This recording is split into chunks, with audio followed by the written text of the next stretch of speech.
Hi there, everybody.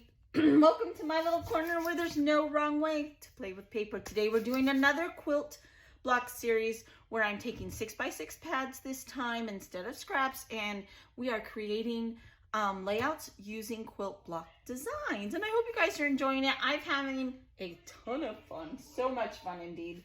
And I love using my paper pads. So this paper pad is another Stamps of Life one. It was a Valentine's card kit that I got. And I am loving that. Now I will show you at the end, I will show you my example, and we're just going to get right into it. So this time we are doing what's called a butterfly block.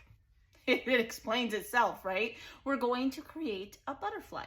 Now you can do this as all of them in many different sizes, and you're not limited to the size that I show you. Just cut your papers to different sizes.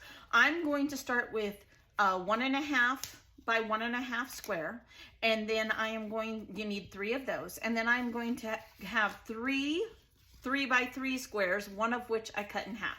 Okay, that's what you need. You can use your scraps, you guys. I just happen to be using my paper pads, but you can use your scraps however you want.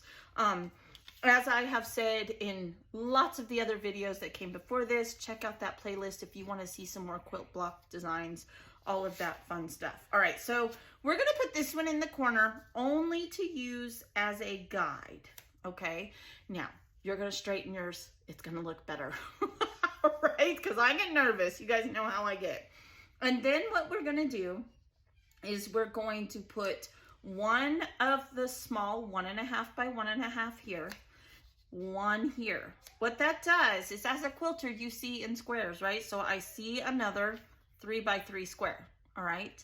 And then I need a 3 by 3 square here, and I would put that one down, okay? And I'm gonna take this one away because I no longer need it there, but I'll have these temporary down, and I'll use this as the guide. So then this is going to go here. Now what we've done is we've created the body and half of a wing. So we need to create the rest of the wing, and that's going to go here. See, once you have this straight, you can build off of that. And that's the same when you quilt. Once you have one, you just continue to add to it. So then our next 3 by 3, the next wing, right, starting to look like a butterfly, goes there. We need the other half, and it goes right there. And that, oh, did I do that? Oh, yeah, I did that wrong. That's a weird winged. That's what that is. We're creating a new kind of butterfly. There we go. So it goes on that side. And you've got your wings and your body. Now, in my example, here's my example. I took some twine and then some enamel dots, and I made the antennas. I did. And I just put some little florals down here. I did use some of my scraps to create a little tag element over here. Did some mixed media. Junior, when he was little, if he didn't want to walk anymore, he would just lay down. He didn't care where. He would just take a nap. I'm done. we're done walking. So this is one of many I have of him laying down in the middle of a little, recreation we would be doing. This time we were actually in West Yellowstone. He just decided, I don't want to go to the gift shops no more. I'm done. So you will see it looks like a butterfly.